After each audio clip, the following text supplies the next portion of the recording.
আলেম, তিনি আসছেন ইনশাআল্লাহ। হযরত মাওলানা হাফিজ কারী মুফতি জসিমউদ্দিন হিজবুল্লাহ, প্রতিষ্ঠাতা খাওয়া হাফিজিয়া মাদ্রাসা, উনি মাহফিলে চলে আসছেন। হাজার না খুশি? কেউ উঠবেন না, কেউ। আমি ওয়াজ শেষ করে নিই তো, সবাই জায়গায় বসে থাকি। হুজুর যদি অনুমতি দেন এটা যখন একটু মহব্বত করে জিকির করেন লা ইলাহা ইল্লাল্লাহ, বলেন লা ইলাহা ইল্লাল্লাহ, লা ইলাহা ইল্লাল্লাহ, লা ইলাহা ইল্লাল্লাহ মুহাম্মাদুর রাসূলুল্লাহ সাল্লাল্লাহু আলাইহি ওয়াসাল্লাম। বাবা আমার ভাইয়েরা, আপনারা ভালো করে জানেন, আপনার সাক্ষী আমার, যে আমি কোনো জায়গায় বাংলাদেশের কোথাও আমার পরে যদি কোনো বক্তা আসে আর উনি যদি আসে, আমি একদিন রাখি না, এটা আদবের খেলা। কিন্তু হুজুর বলছে না, আপনার কথা শেষ করে অনুমতি দিলে বলা যায় নাকি করুন, নাকি করুন না? আপনাদের কষ্ট হয়? বাবা আমার ভাইয়েরা, আল্লাহ পাক নবীকে কেমন ভালোবাসতেন, আর বিবি হিসাবে স্বামীকে খাদিজাতুল কুবরা রাদিয়াল্লাহু তাআলা কেমন ভালোবাসতেন। আল্লাহ নবীর মুখমণ্ডল পয়সা দিলেন, ক্লান্ত চেহারা দূর হয়ে গেল, পাও গুলো পয়সা দিলেন।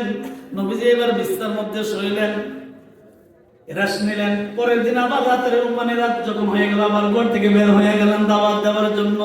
লা ইলাহা, সবাই বলেন লা ইলাহা ইল্লাল্লাহ মুহাম্মাদুর সাল্লাল্লাহু আলাইহি ওয়াসাল্লাম। এই কথাটা মনে রাখবেন। শুধু লা ইলাহা ইল্লাল্লাহ দ্বারা কিন্তু তারা নবীর বিরোধিতা করে নাই। এই জীবন কথাটা মনে রাখবেন। উনি যখন লা ইলাহা ইল্লাল্লাহ পরে বলছিল মুহাম্মাদুর রাসূলুল্লাহ, তখন কাফেররা প্রশ্ন করে, এই তুই বেটা আবার কবে রাসূল হইছিস? নাউজুবিল্লাহ করবেন না? মানে লা ইলাহা ইল্লাল্লাহ বলে কিছু বলে নাই, যখন কইছে মুহাম্মাদুর রাসূলুল্লাহ, তখন কাফেররা ওনার বিরোধিতা করে, এই তুমিও বিয়া করো, আমরাও বিয়া করি, তোমারও বাচ্চা হয়, আমারও বাচ্চা হয়, তুমিও বাজারে যাও, আমরাও বাজারে, তুমিও খাও, আমরাও খাই। মানে তোমার সামাজিক পরিবেশ আর আমাদের সামাজিক পরিবেশের মধ্যে কোনো পার্থক্য, তো তুমি আমাদের কিছু বলা, এই কথা কে বিরোধিতা করছে? আল্লাহ পাক ডাক দেখো না, এই কথা বলার মধ্যে বিরোধিতা করলে কোনো কাজ হবে না। অত ইজ্জু মান তাশা, আমার আল্লাহ ইজ্জতের মালিক, ঠিক কিনা জোরে কোন? আল্লাহ নবী চেহারা মুবারকের দিকে তাকাইলেন, ঘর থেকে বের হয়ে গেলেন দিনের দাওয়াতের জন্য। আবার আগের দিনের মতন রাতের বেলায় গভীর রাতে ফিরলেন। মা খাদিজাতুল কুবরা রাদিয়াল্লাহু তাআলা স্বামীর চেহারার দিকে তাকাইলেন, তাকায় দেখে গতকাল থেকে আজকের চেহারা ক্লান্ত, খুব খারাপ লাগে, ক্লান্ত শ্রান্ত চেহারা, মলিন এক চেহারা। নবীজি কিন্তু জীবনও মানে কারোর সঙ্গে মানে এমন কোনো কথা বলেন নাই যে এই কথা দ্বারা মানুষের মনে কষ্ট আসবে। কিন্তু আমাদের আম্মা খাদিজাতুল কুবরা রাদিয়াল্লাহু তাআলা চেহারার দিকে তাকাইলেন। এমন সময় নবীজির পা মুবারকের দিকে তাকাইলেন, তাকায় দেখতে পাইলেন পা মুবারকের মানে মধ্যে কিছু আঘাত দেখা যায়, আবার কিছু রক্ত প্রবাহিত হয়েছে, বের হয়েছে, এটাও দেখা যায়। যেই মাত্র রক্তের বাড়ি কোনা দেখছে, রক্তের চিহ্ন যখন দেখছে, আমাদের আম্মা খাদিজাতুল কুবরা রাদিয়াল্লাহু তাআলা সহ্য করতে পারে নাই। ডাক দেখো প্রাণের স্বামী গো, ও আল্লাহর নবী, ইয়া রাসূলুল্লাহ, ইয়া হাবিবাল্লাহ, ও আল্লাহর পয়গম্বর, মনে কিছু নেবেন না। গতকাল তো আপনার পায়ের মধ্যে কোনো আঘাতের চিহ্ন দেখি নাই, রক্ত দেখবো দূরের কথা, আঘাতের চিহ্ন তো দেখি নাই। আজকে তাকায় দেখি গো নবীজি, আপনার পায়ের ভিতরে আঘাতের চিহ্ন দেখা যায়, রক্তের চিহ্ন দেখা যায়। আল্লাহ নবী ডাকতে বলে, খাদিজা, খাদিজা রে, ও খাদিজা, তুমি শোনো, ভালো করে শোনো। আমি যে গভীর রাতে ঘর থেকে বের হই, অন্ধকার রাত, অনেক চিন্তা ভাবনা করে হাঁটাহাঁটি করি, আস্তে ধীরে হাঁটি, তারপরেও তো পাথরের আঘাত লাগাটাই স্বাভাবিক, যেহেতু রাস্তা ভালো না, উঁচা নেচা পাথর বাড়ি কোনা লাগতেই পারে। এই আমাকে কেউ আঘাত করে নাই, কিন্তু হাঁটতে যায় পাথরের সঙ্গে খুচুট খেয়ে আমার পাগুলো আঘাত খেয়ে রক্ত বের হইল। আল্লাহ নবীর কোরআনী চেহারার দিকে তাকাইলেন, আমাদের আম্মা খাদিজাতুল কুবরা রাদিয়াল্লাহু তাআলা ডাকতে বলেন, নবীজি গো, আমি সব কিছু সহ্য করতে পারি, আপনার পায়ের মধ্যে আঘাত লাগা রক্ত বের হবে, এটা আমি কোনোদিন সহ্য করতে পারি না। আরো জোরে, আরো জোরে, সালাতু সালাম গয় আমার দরুদ দোসা, আরে লাম গয় আমার কয় নবী মুস্তাফা, তোমরা যদি একটু জবানটা খুলে বলেন, সালাতু সালাম গয় আমার দরুদ, আরে তোমরা যদি, আরে মদিনা রয় বাগমা, আমি সুরমা বলে চোখে মাখি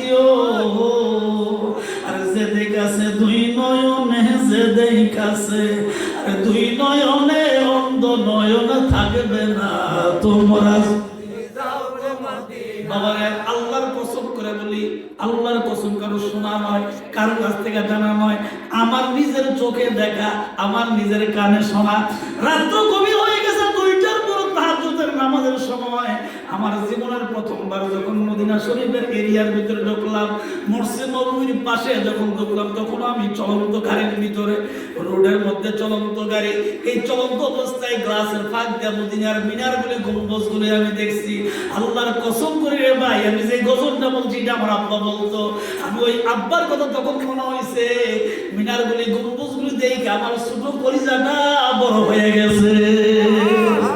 আরো জোরে গেলাম, মদিনা কত সুন্দর, মদিনা কত সুন্দর যে মদিনা। আরে মদিনা রই, আরে বাগমাটি, আরে সুরমা বলে চোখে মাখিও, আরে যে দেখাছে দুই নয়নে, যে দেখাছে, আরে দুই নয়নে অন্ধ নয়ন থাকবে না তোমরা। জবানটা খুলে বলে সালাতু সালাম গো আমার দরুদ, আরে তোমরা যদি, আরে হাজিদের ওই, আরে যাত্রা পথে আমি দাঁড়াই আছি সকাল হতেও, আমার সালাম কেউ নিল না, আমার সালাম আরে কেউ নিল না, নূর নবীজির রওজায় তোমরা যদি। সালাতু সালাম গো আমার দরুদ সালাম,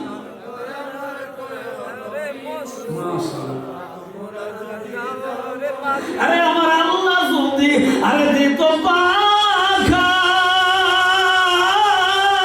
আমি উইরা যায়া করতাম দেখাও, আরে নিবাইতাম মনের জ্বালা, নিবাইতাম আরে মনের জ্বালা, পুরাইতাম বাসনা তোমরা যদি। সালাতু সালাম গো আমার দরুদ সালাম, আরে তোমরা যদি। আরে মা ফাতেমা আরে কেঁদে বলে, আরে শুনে না বা কয়া না রে ও, নবীজি বিদায়ের সময় নবীজির কলিজার টুকরামি ফাতেমা রাদিয়াল্লাহু তাআলা আনহা, ওনার কানে কানে নবীজি বলছিলেন, ফাতেমা রে, আজরাইল আমার ঘরের সামনে আয়েশা পড়ছে, ও ফাতেমা, আজরাইল যে তো আয়েশা পড়ছে অবশ্য আমাকে নিতে আসছে, তবে পার্থক্য হলো এই, তামাম পৃথিবীর মানুষের কাছ থেকে অনুমতি নিবে না, আমার কাছ থেকে অনুমতি নিয়ে রূহ কবজ করবে। এত আস্তে আবার আমার কথার দিকে খেয়াল করেন। ও ফাতেমা, তামাম পৃথিবীর কারো কাছ থেকে আজরাইল অনুমতি নিবে না, শুধুমাত্র আমার কাছ থেকে অনুমতি নিবে, তাও একবার না 3বার। আরো জোরে তুমি কয়বার? 3বার। 3বার যদি আমি 3বারের পর যদি আমি অনুমতি দেই, তাইলে সে আমার রূহটা কবজ করবে, এর আগে তার রূহ কবজ করার কোনো ক্ষমতা নাই। আল্লাহ ডাক দেখো আজরাইল রে, মদিনার কিনারে রওজার পাশে তুমি যখন ওই গড়টার ভিতরে যাইবা নবীজির রূহটা কবজ করার জন্য, আজরাইলের সাবধান, সাবধান রে আজরাইল, এটা কিন্তু দুনিয়ার আব্দুল করিম আব্দুর রহিম না, আমি যারে না বানাইলে আসমান জমিন কিছুই বানাইতাম না मोहम्मद को, अगर पैदा न करते मोहम्मद को, अगर पैदा न करते जमीन आसमानों पैदा न होते, जमीन आसमानों पैदा न होते। ও আজরাইল সাবধানে 3বার অনুমতি নিও, তারপর যদি দেয় তাহলে রূহটা কবজ করো। ঘটনা একবার আমি সেদিকে বলবো না। আল্লাহর নবী ফাতেমা রাদিয়াল্লাহু আনহা নবীজির কলিজার টুকরা মেয়ের কানে কানে ডাক দেখো, ফাতেমা রে, ও ফাতেমা আমি তো চলে যাব রে ফাতেমা। এমন সময় ফাতেমা এমন কান্না কাঁদছে, এই কথাটা ওই সময় উনি বলছিলেন। আল্লাহ নবী ডাক দেখো কলিজার টুকরা মেয়ে, ফাতেমা রে কান্দিস না, আমি আব্বা তোরে কানে কানে বলিয়া যাই, মদিনার রওজাতে শোয়ার পরে 6 মাসের ভিতরে তুমি দুনিয়া থেকে বিদায় হইয়া যাইবা। চিন্তা করো না রে, বিদায় হইতে দেরি হবে, বাবার সঙ্গে জান্নাতে দেখা হইতে দেরি হবে না। আল্লাহর নবী, আল্লাহর নবী গো, আপনি আমার জীবনের জীবন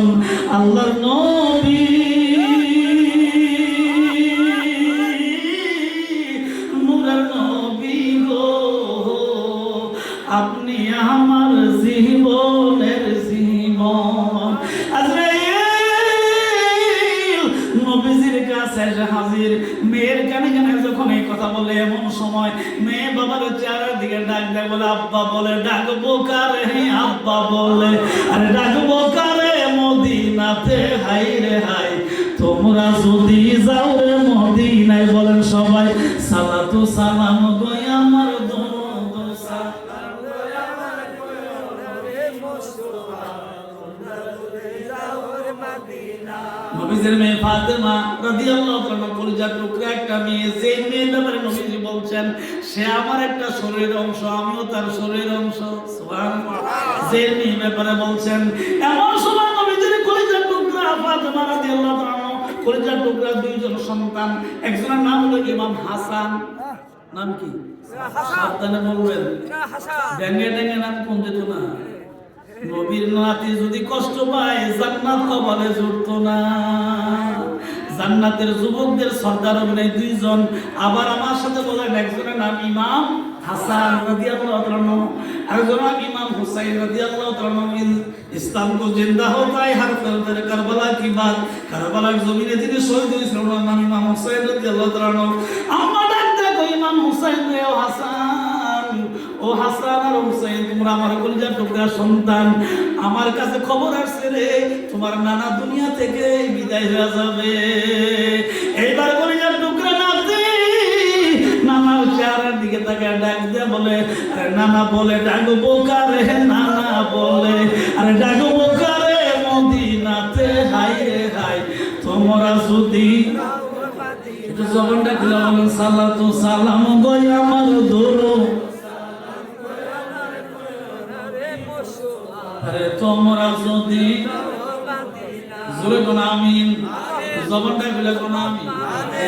কষ্ট হয়েছে? বদলা দেবেন আগামী বৃহস্পতিবার, কালকে কি বার?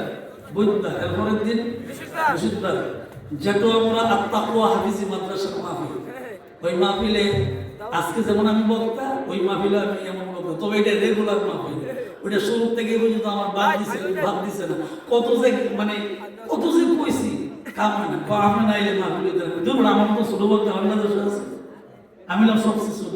কয়েলে তো আপনার আমরা বড় মনে করি, যত কই ছোট তত কয় বড়। আপনাকে বড় বলে বড় সে নয়, লোকে যারে বড় বলে বড়ই সে হয়। ঠিক কিনা বলে বাবা আমার ভাইয়েরা রে, আমার এত বড় হুজুরকে সামনে রেখে এত কোনো কথা বলাই ঠিক হইছে না। তারপরে অনুমতি দিছে, এই জন্য বইলা ফেলাইছি। দোয়া করবেন, দোয়া চাই। বিশুদ্ধবারে আবার যেটা আমার আত্মাকুয়া হাফিজি মাদ্রাসায় দেখা হবে। এরপরে এলাকায় অনেক মাহফিল আছে, দূরের কাছে অনেক মাহফিল আছে, দেখা হবে ইনশাআল্লাহ। দোয়া করবেন, আপনাদের কাছে দোয়া চাই। মা বোনরা বইলা যাই গো মা, আমার শেষ কথাটা আপনার কাছে আবদার। এক নম্বর, আপনি যদি বিবাহিত হয়ে থাকেন তাইলে অবশ্যই স্বামীর খেদমত করবেন। 2 নম্বর, স্বামীর আমানতকে আমানত রাখবেন। 3 নম্বর, সন্তানদেরকে মসজিদের ভিতরে পাঠাইবেন, মক্তবে পাঠাইবেন। 4 নম্বর, মা নামাজ পড়ে ইসলামী জিন্দেগি করবেন। কথা কোন ঠিক না বেঠিক? ঠিক কি না? যারা বলেন আমার আম্মাকে এখনো চন্ডিদারে কোনো পরপুরুষ দেখে নাই। ইদানিং আম্মার তো অনেক বয়স হয়ে গেছে, মাঝে মধ্যে ঘর থেকে বের হয়ে যায়। তো অর্থ হলো কি, উনি তাকে ইচ্ছা করে বুঝে না, মানে মাঝে মধ্যে ব্রেনে কাজ করে না বয়সের কারণে। মাঝে মধ্যে যেমন কালকেও বের হয়ে গেছে, আমি আসলাম বাড়ি কাটার দ্বারাই। আম্মা আমার কই যান, আপনার জীবনে কেউ দেখছে না? আম্মা তো আমার দেখে জীবরাত মধ্যে লেগেছে, পরে সাথে সাথে ঘরের ভিতরে চলে গেছে। তো আম্মার জন্য দোয়া করবেন। আমার মা আমার কাছে অনেক দামি মানুষ। এই যুবক, তোমার মা তোমার কাছে কি দামি না? আল্লাহ পাক বলছেন, আমি ওয়াজটা শুধু আয়াতটা পড়ে বলে যে আল্লাহ পাক বলছেন, ওয়াকাদা রাব্বুকা আল্লা তা'বুদু ইল্লা ইয়াহু ওয়া বিল ওয়ালিদাইনি ইহসান। আপনাদের বিবেকের কাছে আমার প্রশ্ন, আল্লাহ কি মা বাবা আছেন? একটু কথা জবাব দিবেন। আর ওয়াজ তো ওয়াজ শেষ, আল্লাহ মা বাবা আছেন? আল্লাহর কোনো মা বাবা নাই। কিন্তু আল্লাহ মা বাবার কথা কেন বললেন আয়াতের ভিতরে? এক আয়াত একটা, কিন্তু এখানে আল্লাহ মা বাবার কথা কেন বললেন? আল্লাহ বলছেন, ওয়াকাদা রাব্বুকা আল্লা তা'বুদু ইল্লা ইয়াহু ওয়া বিল ওয়ালিদাইনি ইহসান। আমি আল্লাহর নির্দেশ হইল আল্লাহ ছাড়া কারো ইবাদত করা যাবে না, মা বাবার খেদমত ছাড়া পরকালে পার হওয়া যাবে না। কুল বলেন, কুল হুয়াল্লাহু আহাদ আল্লাহুস সামাদ লাম ইয়ালিদ ওয়া লাম ইউলাদ ওয়া লাম ইয়াকুল লাহু কুফুয়ান আহাদ। আল্লাহু আকবার। জবানটা কোন আল্লাহু আকবার। তাইলে আল্লাহ এক, আল্লাহর সঙ্গে সমকক্ষ কেউ নাই। আল্লাহ এক, অদ্বিতীয়। আল্লাহ কারোর কাছ থেকে জন্মগ্রহণ করে নাই, আল্লাহ কাউকে জন্মদানও করে নাই। ঠিক কিনা জোরে কম? ছোট্ট একটা সূরা। আমি অধিকাংশ জুমার দিন, মানে জুমার দিন অধিকাংশ জুমার নামাজে আমি দ্বিতীয় রাকাতে সূরা ইখলাস করি। এর কারণ হলো হুজুর আছেন, আল্লাহ নবী বলেন, আমার কোন উম্মত যদি অন্তঃস্থল থেকে আল্লাহর ভয় করে, আপনাদের ইমাম সাহেব আছেন সাক্ষী, নবীজি বলছেন কেউ যদি সূরা ইখলাস 3 বার তেলাওয়াত করে, আমার আল্লাহ তার আমল নামার ভিতরে 1 খতম কোরআন শরীফের সওয়াব দেন। এটা ওয়াহদানিয়াত। এই সূরাটার ভিতরে আল্লাহ যে এক, এর দলিল।